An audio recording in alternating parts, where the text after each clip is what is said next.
আসসালামু আলাইকুম রহমতুল্লাহ। কৃষিকার্য চ্যানেলের আরও একটি নতুন ভিডিওতে আপনাদেরকে স্বাগত জানাচ্ছি। আমি তৈবুর রহমান। ডিয়ার ভিউয়ার্স, আপনারা দেখতে পাচ্ছেন আমি একটি কোয়েল পাখির ব্রুডিং ঘর বানানোর চেষ্টা করছি। আমার ঘরের বারান্দার মেঝেটা পাকা থাকার কারণে আমি নিচে ধানের তুষ দিয়েছিলাম, তার উপরে পাটের ছালা বিছিয়ে দিয়েছিলাম। পরবর্তী সময়ে হঠাৎ মনে হলো যে নিচে থেকে ঠান্ডা উঠতে পারে, সেই কারণে ব্রুডিং ঘরটা আবার পুনরায় ভেঙে তারপরে আমার সাথে ছিল হাই গাইস। আপনারা দেখতে পাচ্ছেন হাই গাইসকে দিয়ে আমি কাজ করাচ্ছিলাম।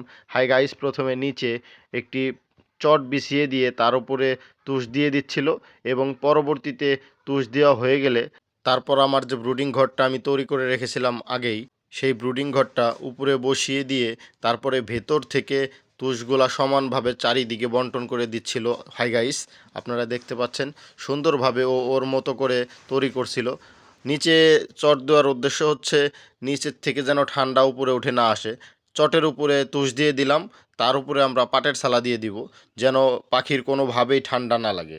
আমাদেরকে অবশ্যই খেয়াল রাখতে হবে পাখিগুলা এখন ছোট, কোনোভাবেই যেন পাখির ঠান্ডা না লাগে। আপনারা দেখতে পাচ্ছেন সুন্দর করে ব্রুডিং সেটআপ বানানো কমপ্লিট। আপনারা জানেন যে আমার কাছে ছোট দুটি বাচ্চা আগেই ছিল, ওদের বয়স মোটামুটি 7 দিনের মতো। আমি সেই বাচ্চাগুলোকে ব্রোডার ঘরের মধ্যে দিয়ে দিয়েছি। আপনারা দেখতে পাচ্ছেন আমি রাতের বেলায় মোটামুটি আনুমানিক 10টা 11টার দিকে আমি যখন ইনকিউবেটর মেশিনটা খুলি তখন দেখি ভিতরে কিছু সংখ্যক বাচ্চা ফুটে বের হয়েছে। আমি চিন্তা করে দেখলাম এই বাচ্চাগুলোকে আমি দ্রুত ব্রুডিং ঘরের মধ্যে নিয়ে দিয়ে দিব, কারণ এখানে রাখলে আর্দ্রতা বাড়ানোর জন্য যে বাটির মধ্যে পানি দেওয়া আছে সেই পানিতে পড়ে বাচ্চা মারা যাওয়ার সম্ভাবনা আছে। সেই কারণে আমি বাচ্চাগুলা একটা একটা করে ঝুড়ির মধ্যে রেখে দিচ্ছিলাম। আমি যখন বাচ্চাগুলোকে ঝুড়ির মধ্যে রেখে দিচ্ছিলাম তখন খেয়াল করলাম যে কয়েকটি বাচ্চার চোখ ফুটেনি।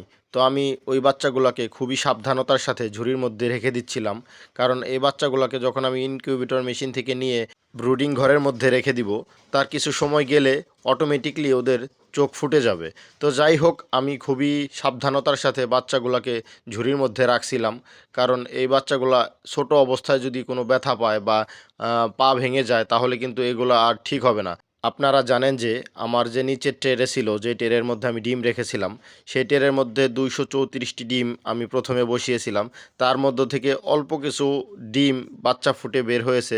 এগুলো আমি পরে কাউন্ট করে দেখি 62 পিস বাচ্চা বের হয়েছে। তো আমি এই বাচ্চাগুলোকে পরে ব্রুডিং সেটআপের মধ্যে রেখে দেওয়ার জন্য নিয়ে আসলাম। এখন আমি এই বাচ্চাগুলোকে ব্রুডিং সেটআপের মধ্যে রেখে দিব।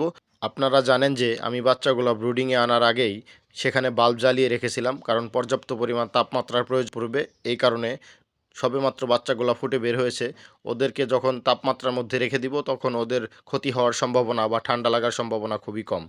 তো যাই হোক, আমি এখন অবশিষ্ট যে ডিমগুলো রয়ে গেছে ইনকিউবেটর মেশিনের মধ্যে সেগুলো ফোটার জন্য অপেক্ষা করব আগামীকাল সকাল পর্যন্ত।